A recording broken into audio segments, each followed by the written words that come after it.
தக்காளி தோசை. நம்ம இன்றைக்கி தக்காளியில் தான் தோசை செய்ய போகிறோம். இது ரொம்ப சிம்பிளான தோசை. வாங்க எப்படி செய்கிறதுன்னு பார்க்கலாம்.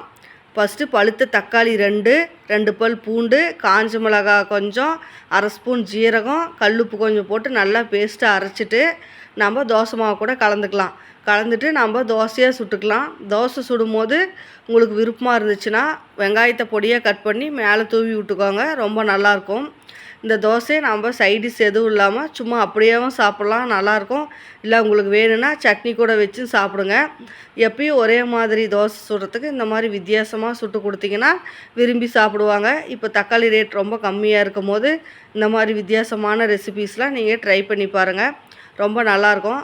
நீங்களும் செஞ்சு சாப்பிட்டு பார்த்துட்டு பிடிச்சிருந்துச்சுன்னா இந்த வீடியோவை லைக் பண்ணுங்கள், ஷேர் பண்ணுங்கள், நம்ம சேனலுக்கு சப்ஸ்கிரைப் பண்ணுங்கள் ஃப்ரெண்ட்ஸ். ஓகே, நம்ம நெக்ஸ்ட் வீடியோவில் பார்க்கலாம். பாய்.